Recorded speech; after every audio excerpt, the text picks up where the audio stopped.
Welcome back to another episode of our podcast. Today's guest is Jeff Ostrowski, a journalist with over 2 decades of experience covering real estate business and economics. Jeff currently writes for Bankrate and also serves on the board of the National Association of Real Estate Editors. Thank you so much, Jeff, for joining us today. Yeah, thanks for having me. So, Jeff, I came across your Bankrate article called The Future of Real Estate Commissions Post-Realtor Settlement. Can you briefly explain what this real estate commission lawsuit is, what it means now that it's settled, and then its implications for new policies that will take effect starting, I believe, mid-July, sometime in July, basically? Oh, man, that's a tough task, explaining it briefly. I don't think I can do it briefly, but I'll try my best. So for decades now, the real estate industry has been under scrutiny for antitrust violations, this idea that realtors collude to set commissions. And so despite that, over the decades, commission rates have been coming down. So back in the 1990s, the average was close to 6%. In the past 25 years, commissions have been trending down. They're down below 5% on average now. But still, they haven't come down as quickly as a lot of the industry's critics had hoped or expected. And so the industry has been under investigation by the Department of Justice off and on over the years. And more recently, there was a lawsuit filed, a class action suit filed in federal court on behalf of home sellers in Missouri, claiming that home sellers had overpaid their realtors. And so this suit was making its way through the courts for a while. A few of the big name real estate brokers decided to settle, but the National Association of Realtors and a couple other brokers decided to keep fighting. They lost a jury verdict, and the National Association of Realtors was ordered to pay more than $400 million. In all, it's a couple $1 billion worth of settlement. The upshot is that starting in July, so in a few months, the way that buyer commissions are negotiated and advertised is going to change. So starting in July, every buyer who's represented by a buyer's agent is going to have a signed buyer's agreement. And so that's part of this. And probably the bigger part is that starting in July, the listing agent no longer is going to determine the buyer agent's commission. So the way it had worked is the listing agent is hired by the home seller. The home seller says, I'm going to pay you X at 2.5% or whatever it is. And I'm going to pay the buyer's agent 2.5%. And so in that 2.5% went on the MLS as the compensation to the buy side agent. And so that's not going to happen anymore. That number is not going to appear in the MLS, but it still could be offered by the seller. It would just have to come off of the MLS. So those are the two main changes, just that the buyer is going to be more directly involved in negotiating a legal agreement with their buyer's agent, and they're going to be much more involved in setting the commission rate. Let's just use easy math. So let's just say someone currently buys a house for $100,000. And we'll just say that the commissions are somewhere around 5 to 6%. So they would be paying $5,000 to $6,000 in commission. And then of that $5,000 to $6,000 that the person buying the house is paying, half of that, so say $2,500 to $3,000 is split between the agent that sold the house, that helped the seller, and then the agent that helped buy the house? Or is that basically how it's currently structured right now? Is this correct what I'm saying? Yeah, exactly. Or to make it a little more realistic, so the median home price is about $400,000. So say it's a $400,000 home sale. Typically, the commission would be 5% split equally between the listing agent and the buyer's agent, if there is one. So the listing agent, the person who represents the seller, puts the home in the MLS, puts the sign in the yard. That person gets 2.5% or $10,000. And then the buyer's agent, if there's an agent representing the buyer, also gets 2.5% or $10,000. So $20,000 in commissions, $10,000 to each of those two agents.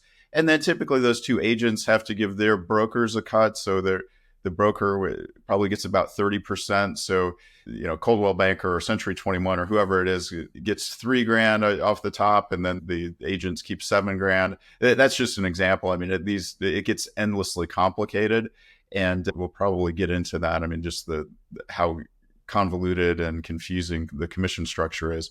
But yeah, so that's about right. A $400,000 home sale, you'd have 10 grand going to the buyer's agent, 10 grand going to the listing agent. And then a caveat is that there certainly are cases where there's no buyer's agent and the seller gets to keep the entire 5% or the entire 20 grand. And so that's really kind of the holy grail for listing agents. They love it when they can handle both sides of the transaction. And it's a little bit frowned upon. There's been some regulatory action to eliminate that kind of a deal, but it still is quite possible that one agent could collect the entire $20,000 on a $400,000 home sale. And as of right now, these fees are essentially baked into the price of the sale. The person that's buying the house is taking out a mortgage, or even if it's in an all cash deal, but they're paying for both agents, the buying and the selling agent, or I should say that I guess the listing and the buying agent right now, right? So they're essentially paying for both, usually in the form of debt. Yeah, that's fair to say. I mean, it's just one reflection of how confusing the commission structure is. Nobody really knows. Like you notice that I paused when you said that, and even industry leaders, people who've been in the real estate business for decades, when I ask them that question, who pays the commission, they sort of hem and haw because it's not really clear. So if I go to the grocery store and I've got 7% sales tax on my bill, it's clear that that's added on at the end. The Kroger or Publix or whoever it is collecting that 7% and then just passing it on to the State Department of Revenue. Same thing if you buy a car.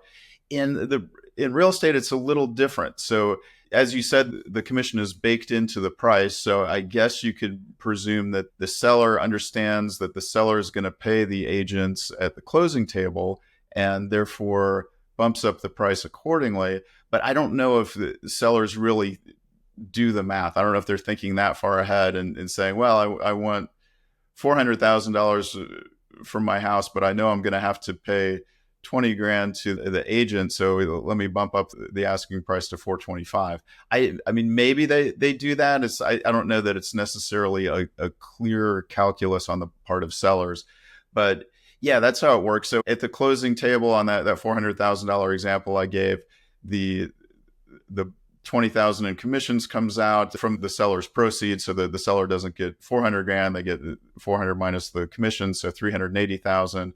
And then that $10,000 a piece goes to each of the agents.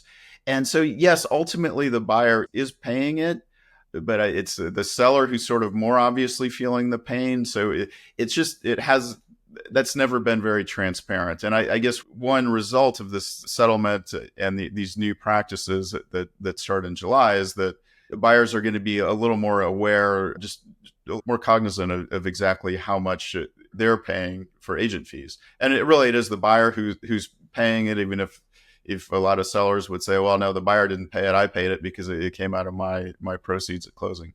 So who are the winners and losers in this settlement, or if there are any? Maybe they're not. Yeah, it's really hard to tell. I mean, clearly the National Association of Realtors is a loser because they've got to shell out $400 million plus and have gotten all this scrutiny, and they've it's sort of everyone who's ever criticized the real estate industry and the National Association of Realtors can come out and say, "I told you so."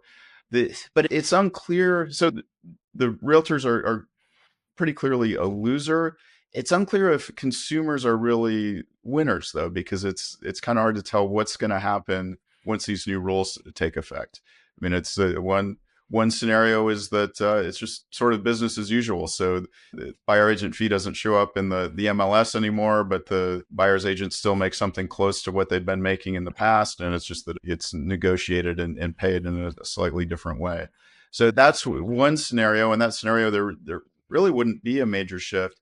There have been a lot of predictions that this is going to force commissions down over time, that buyer's agents will start competing much more aggressively on price, and that maybe a lot of sellers will just decide to do it themselves and not even hire a buyer's agent once they see they're going to be on the hook for 10 grand on a $400,000 purchase. Maybe they decide they'd rather just take the risk of negotiating the transaction themselves. So one of my buddies is a real estate agent. He's started out his career in 1983. So you're talking, 41 years in the real estate industry. And I asked him what impact he thought this would have. And he said, if you're the person selling the house, if you're the listing agent, didn't really think there'd probably be anything. But he said he didn't think that there'd be a point getting an agent if you're the one looking to buy a house, because he says ultimately you just go on to Zillow or one of these other websites, find a house, then you go there. So he says basically instead of having a real estate agent, you probably would be better off just having an attorney, because you're more concerned about the paperwork once you find the house. So he thinks that a lot of these real estate agents will end up just not being serviced and they'll have lawyers in their place. Do you think that his assessment is accurate on that, or do you disagree? Yeah, that's definitely one plausible scenario. And the line that's making the rounds now is if you start going to an attorney to save money, if an attorney is the cheaper option than a real estate agent, that kind of shows just how strange this whole process is. So the buyer's agent, that the whole tradition of the buyer's agent sort of stems back to the pre-internet days, the pre-technology days, back before the multiple listing service went online. If you wanted to look at houses, you went to see an agent, and he pulled out something called the MLS book. So it was a printed copy of all the listings that were on the market, and it was updated either once a week or every few days. And that's how you knew what was for sale. Aside from driving around and just looking for yard signs, you went to an agent and looked at their MLS book. And then the MLS went online, but before the internet, or not online, but the MLS became electronic. And before the internet, you still had to talk to a realtor, and they might email you or fax you the listings. But over the past 20 years, things have really changed. So Zillow, Realtor.com, Redfin, a few of the other sites do what's called aggregating listings. So they just get feeds from all the MLSs. So as soon as the house goes on the MLS, it shows up on Zillow, and you can see almost all of the information. Intriguingly, the buyer's agent commission, that offer of commission to the buyer's agent, doesn't show up in the feeds that Zillow and Realtor.com get. But yeah, generally, so now I can see everything that's on the market as a consumer. I can search all different ways. I can obsess over what's on the market. I can see multiple photos. So the whole idea that the buyer's agent was a person who showed you what's on the market in their office and then drove you around to look at properties, that's kind of gone away. And so now the idea is, if I'm hiring a buyer's agent, I want them to help negotiate the best price. I want them to help me navigate any pitfalls. And the idea is, especially for first-time buyers or people who haven't bought frequently, the buyer's agent is an advocate. It's somebody who's out there protecting your interests. And so you're right there, I think your friend's prediction is right. There probably will be a lot of people who say, hey, I don't want to spend 10 grand for somebody to just drive me around. I'm not going to have an agent at all, and I'm just going to do it myself. Or maybe I'll hire an attorney and pay him $1,000 to look over the contract. So that certainly is one possibility. Another concern has been, if the buyer now is responsible for paying the buyer's agent directly, given where affordability is, given that a lot of first-time buyers are scraping together every penny that they've got just to make the down payment and pay the closing costs, are they really going to have an extra $10,000 to throw at the realtor? And so there's been some movement towards allowing buyers to finance that commission. And so I think that might alleviate some of the pain, or some of the reduce some of the objections to even hiring an agent.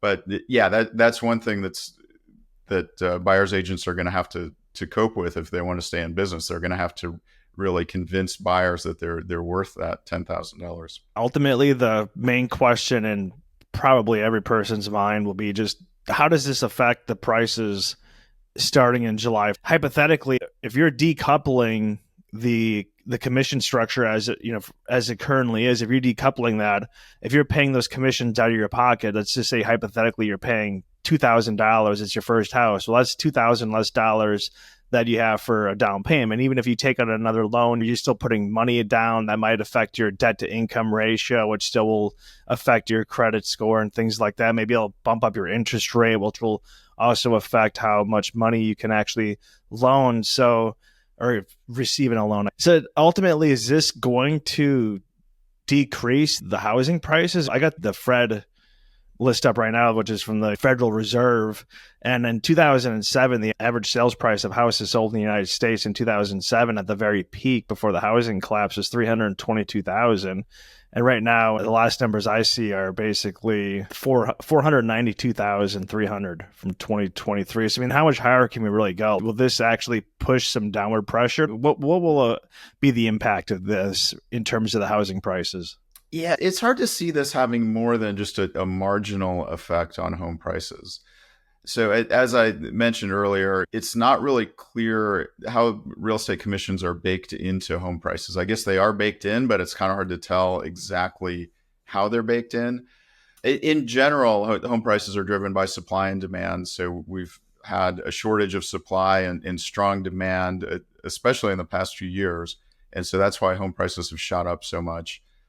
I think that 492 number that you mentioned is probably, that sounds like a new home sales number to me as opposed to existing home sales. I was using the 400 as the existing home sales number, but yeah, they're in the 400,000 to 500,000 range. So really all this settlement says is that real estate commissions are going to be decoupled, as you said. So instead of the seller determining how much both the listing agent and the buyer's agent makes, now the seller is going to determine how much the listing agent makes, and then it's going to be up to the buyer to negotiate how much the buyer's agent makes.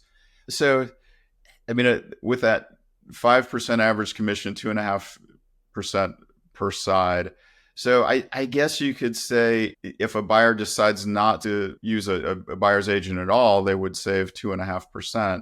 But it's unclear if that's going to show up in the home price, because it's not like when you get an appraisal or when you look at comparable sales that those prices are adjusted for how much the seller paid. I've been using 5% because that's the average. Some sellers are paying less, some are paying more. I mean, I imagine there are probably some agents out there still getting 6 or 7%. There's some discounters like Redfin and others charging just 1% to the seller. But that's not reflected in the appraisal. Like I've never seen an appraisal that says, oh, well, this house is worth $412,000 because you're paying a 6% commission, but it would be worth $408,000 if you're paying a 5% commission. So it's just another example of how confusing and how complicated the commission structure is. Even though the commissions are sort of baked into the price, they're not really baked in a transparent way. So it's hard for me to see how this is going to have any kind of significant effect on home prices. I guess potentially a seller could say, well, instead of paying 5% at the closing table, I'm paying 2.5% at the closing table. So let me discount my list price by 2.5%. Maybe that's possible, but it's, I don't know. I don't get the sense that most consumers really even understand the arithmetic well enough to make that kind of a judgment. I think more what they're going to do is say, well, my neighbor's house just sold for 420 and my other neighbor's house sold for 415. So I'm going to ask 429.9 and hope I get 420 for it. But I don't know. I don't get the sense that the commission cost is clear and transparent enough that it's really affecting the calculations of buyers and sellers. It kind of sounds like you don't necessarily think there'll be anything noticeably different in a real estate transaction starting in July. Yeah, I mean, just that those two main things are the seller's not going to set the commission anymore. It's going to be up to the buyer to determine that directly with the buyer's agent. And I guess there could be some uptick in buyers just deciding not to use a buyer's agent. I think the sort of the thought process for a long time has been, well, I can use a buyer's agent. I can hire somebody to represent me directly, and it's not going to cost me anymore because if I go in unrepresented, then the listing agent's going to get the full 5%. So I might as well have somebody on my side, and that way they can split the 5% and get 2.5% each. The whole thing about fiduciary responsibility, and if I'm a buyer dealing with a listing agent, the listing agent doesn't have my best interest in mind. But if I'm a buyer represented by a buyer's agent, the buyer's agent is being paid to represent me. So yeah, I don't know. I mean, it's just hard to tell what's going to happen. But that's the major change. Buyers are going to have a little more input into whether they want to have a buyer's agent, whether they want to pay the buyer's agent, how much they want to pay the buyer's agent. And then aside from that, I just don't I don't see it changing a whole lot. I was trying to research this topic, and it was actually kind of challenging because most of the information that I was receiving was from real estate agents who, of course, it seemed like have the most skin in the game, so to speak. And a lot of the real estate agents didn't seem to be in favor of this. I was reading reports where, I mean, right now I think there's around 2 million real estate agents, including realtors in the US, and that number might be cut in half down to a million.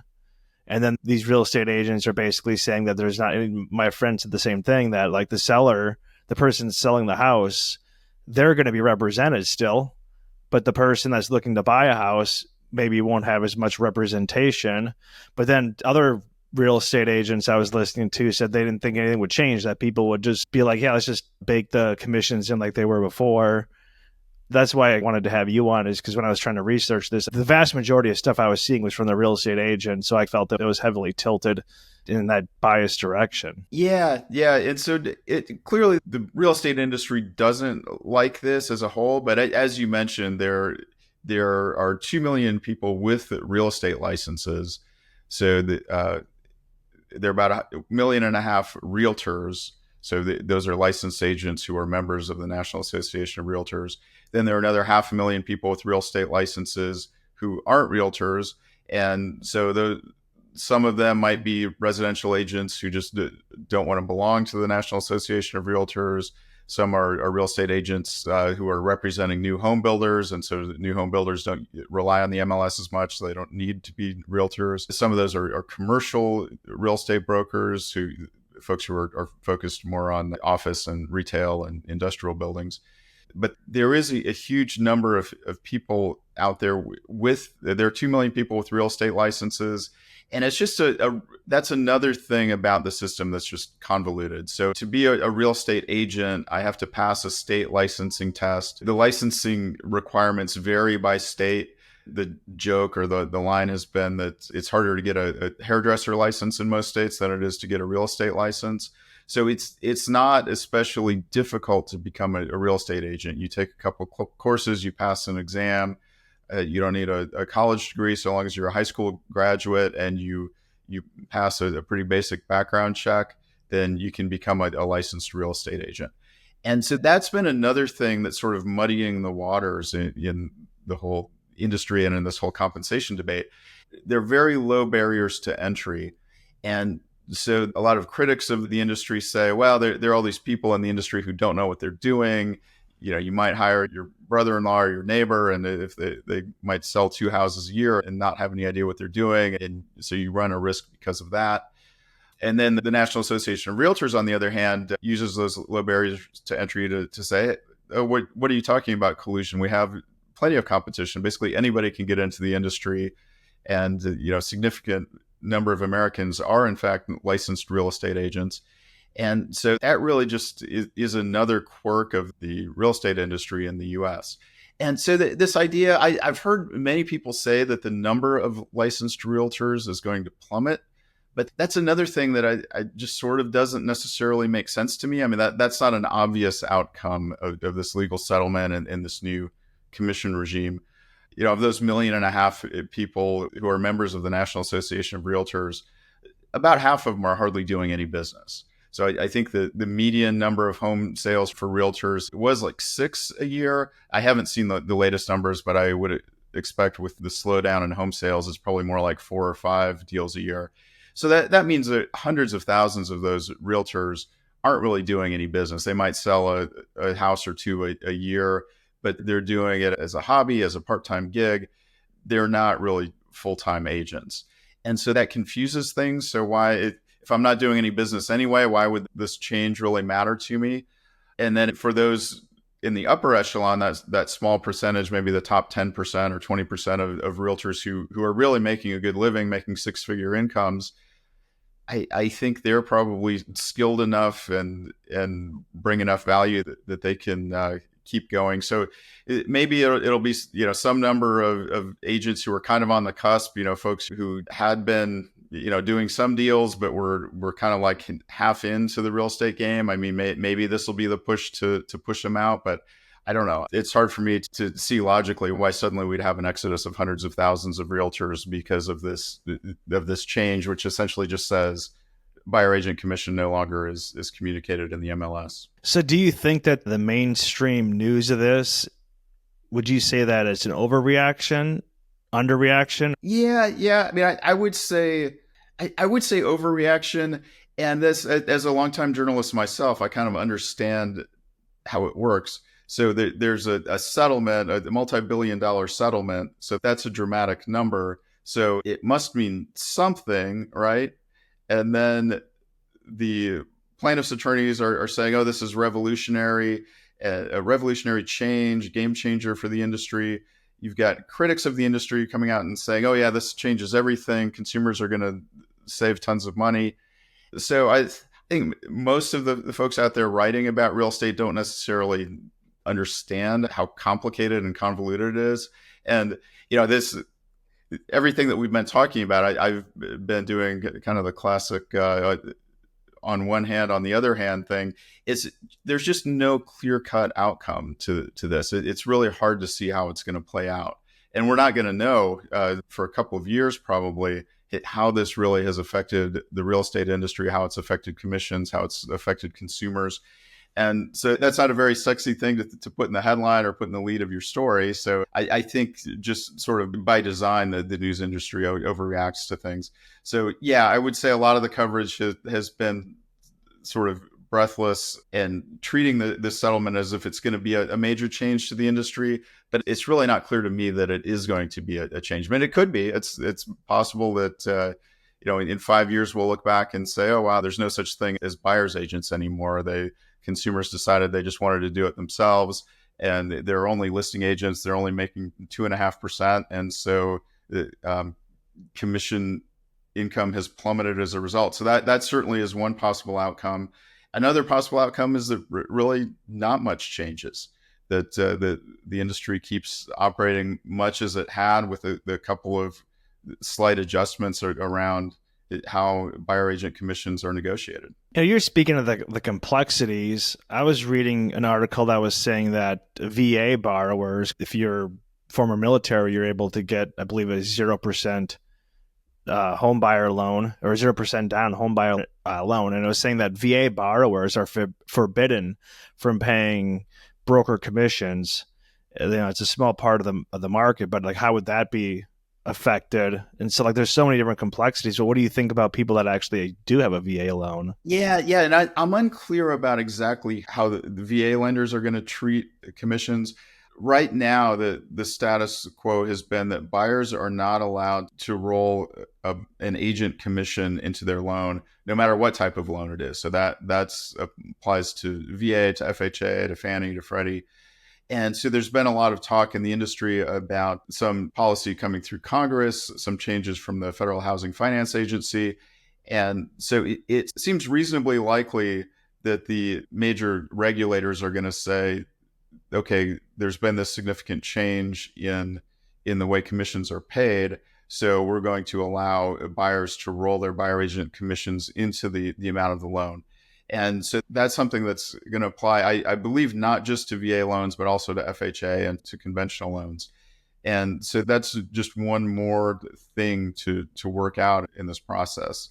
And so I know Fannie and Freddie came out with some news this week, sort of hinting that maybe some amount of commission would be financeable, but it's still not clear how that's going to go. It seems likely that the regulators are going to allow that, and the lenders will follow suit, and so that certainly would remove a big objection from buyers. So if I can roll that 10 grand into a 30-year mortgage, that's a lot more palatable to me than having to write a check for $10,000 to my buyer's agent. Yeah, I was reading some comments and some YouTube videos in preparation for this. Take that for what it's worth. It's a YouTube comment, but I noticed that a lot of people were saying that if you're decoupling this commission, it's going to be easier for, say, hedge funds or institutional investors to come in and just buy big blocks of properties. Do you think there's any that these big corporations can buy these houses for cheaper? Do you think there's any truth to that? I don't think so. They've already been buying up tons of homes. So the Invitation Homes and some of the other big institutional owners of single family rentals have been buying up hundreds of thousands, millions of homes.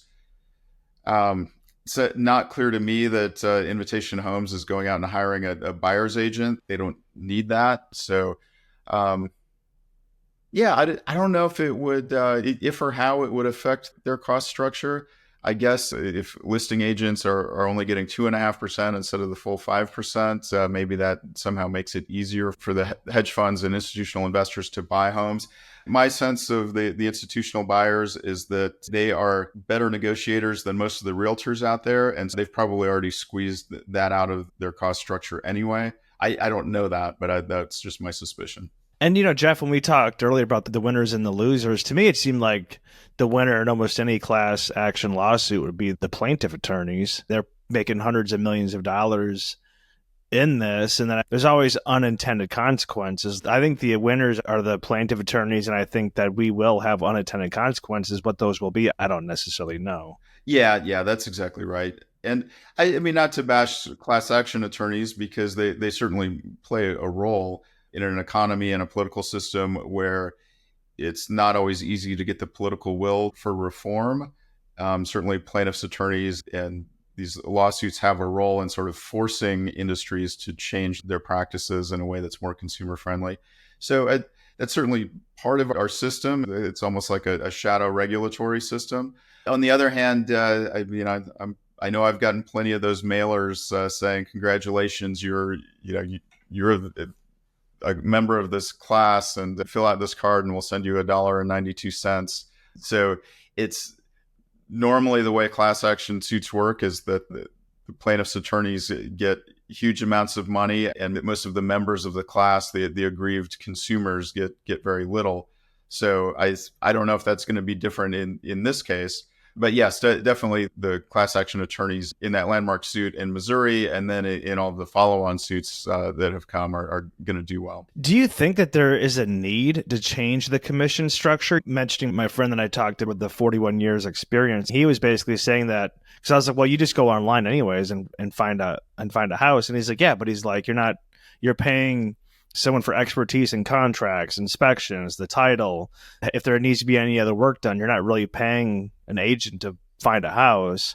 And so he's saying, like, as you mentioned before, maybe you just hire an attorney now, it'll be cheaper, as you kind of joked about that a little bit earlier. But do you think that this is an industry that needs to have a change with the commission structure? Maybe this lawsuit is the impetus it needs, or is this not necessarily good for the customer? Yeah, that's been the debate for decades now. Is why are real estate commissions so high in the U.S.? So real estate commissions in the rest of the developer world are much lower, and so it's kind of like why does the U.S. have this system that's so expensive? Does it need to be this way? Could the home owning population be slightly richer if we cut pay, if we somehow reform the compensation system so that real estate agents, instead of collecting 5%, are collecting 2 or 3% of the total price of a home? I don't know. Part of the rationale is that we just, we're doing it this way because we've always done it and it's worked pretty well. So we've got 2/3 of Americans own homes. For many Americans who own homes have quite a bit of housing wealth. It's an important part of their overall net worth. And so the argument from the National Association of Realtors is, hey, things are great. We've got this housing boom. American homeowners are doing great. Why are you questioning this? And then others look at it and say, you've got hundreds of thousands of poorly trained agents who are doing a few deals a year. You've got a few agents who are making a good living off of these prices that seem pretty high. Consumers no longer need the agents to tell them what's on the market or how much houses are worth. And so I don't know. I would say that if you were to build a commission model from scratch, I don't think it would look anything like what we have now. I mean, we have this 100-plus-year-old commission structure that was sort of designed for a different era. And it's been adapted and tweaked over the decades as the economy has changed, as the housing market has changed. But it's still kind of an old-fashioned model. And so, Yeah, I would say yes, it does need to change. But if you ask me how it needs to change, I don't really know. You mentioned that there's 2 million real estate or yeah, 2 million real estate agents. There's what, like 6 million houses sold every year, something like that. I think in 2023 is even less than that. Yeah, And so we're they're down to about 4 million a year now. right. I think I saw, yeah, 4.09. And it's like, so if you just broke that down, you're talking like that means the average real estate agent selling like 2 houses a year. And so they don't even have that much experience with it anyway. So a lot of people have bad experiences, and then they just kind of blanket the whole industry as like, oh, these people don't know what they're talking about. But you have agents, some top agents might be selling 30 houses a year, then other people are selling zero. If you know what you're doing, you might add that value. If you sell one house every year, I mean, the person who's buying the house might actually have more experience than you with it. Yeah, yeah. I mean, one of the many jokes about the real estate industry is that everybody's got a brother-in-law or a neighbor or somebody who's got a real estate license. And in fact, when people are new to the industry, so new agents are encouraged to mind their spheres of influence, which means hit up your friends and family and see if anybody's got a house to sell or wants to buy. And once you've worked through that list, maybe you've got a deal or two under your belt, and then either you figure it out and become a successful agent by working with strangers, or you just kind of like become one of those part-timers who does maybe 0 deals a year or with 1 or 2 in a big year. And so it's just, that's just another thing that's very strange about the industry. And you asked me what needs to change. I mean, there has been even among those in the real estate industry, there's been this push for just higher barriers to entry. Why not make it harder for people to get into the industry? Why do we need 2 million people with real estate licenses when probably 800,000 of them are not really doing anything to add value? And so I don't know if this settlement pushes things farther in that direction. It seems to me that it's sort of caused the industry to double down on the low barriers to entry, because then they can say, hey, look at all this competition. This can't be a cartel. It can't be a monopoly if we've got 2 million people out there with real estate licenses. One of my buddies, his wife is a real estate agent, and he basically says like real estate is a Ponzi scheme or like multi-level marketing, where you basically have a brokerage firm hires a bunch of real estate agents. The real estate agents work on commissions, so they're not paying them anyway. And then, like you say, it's like, go out there and talk to your sphere of influence. Go talk to your friends. So the brokerage firm is receiving, what is it, half or whatever the real estate agents making. So the real winner is the brokerage house, and they don't care how many agents they have, because the more agents they have, the more sales they'll make, and they're only paying them out on a commission rate anyways. Yeah, maybe. I think the real estate industry has always been geared so that the top producing agents are the ones who do the best. And broker, I know for a while, a couple decades ago, there was a number floating around saying that the brokers made an average of like $150 in profit per transaction. Because yes, they are taking a split from the agents, they're taking a percentage of that commission, but they're also spending money on franchise fees and ads and the building and the desks and printers and yard signs and all that stuff. So yeah, it's unclear that the brokers are really making huge profits. The Anywhere Real Estate, the parent of Century 21 and Coldwell Banker and ERA and a bunch of other brands, is publicly traded. They've been around as a publicly traded company for a while. They're certainly not making profit margins like Microsoft or Apple. Same thing goes for Remax and some of the other publicly traded real estate brokerages. So I don't get the sense that it's a hugely profitable business model for the brokers. Some brokers are doing quite well, so some aren't doing so well. But yeah, I don't know how you would remake the industry. It is kind of a strange industry in that you have this sort of inefficient, convoluted structure, but then the industry is fighting very hard to hold on to its inefficient, convoluted structure. So yeah, it's just kind of confusing. And I think for most consumers, really don't even bother to think about it, because their main concern is that they sell their home or buy their home, and if there's a 5% tax to pay, essentially, then they just pay it and move on. Today's guest is Jeff Ostrowski, a journalist who is writing over at Bankrate. He joined us today. So Jeff, where can people find your articles and get a hold of you? And then just secondly, leave us with a final thought. Well, I'm on bankrate.com, so you can go to my author page at bankrate.com, and it's Jeff Ostrowski, and you can find me on LinkedIn and Twitter. Yeah, the final thought, I guess, I don't think anyone really knows how this new commission structure is going to play out. You'll hear a lot of very confident predictions from different angles, different directions. I would say that the more confident and the more dramatic the prediction is, probably the more likely it is to be wrong. But we just don't know what's going to happen as a result of the settlement. My dear friends, that is it for this episode of El Podcast. Once again, if you're not yet subscribed, please subscribe on YouTube as well as Rumble. You can also find us on Spotify and Apple Podcasts or wherever you get your podcasts from. We thank you all from the bottom of our hearts for watching and listening, and we will see you on the next episode.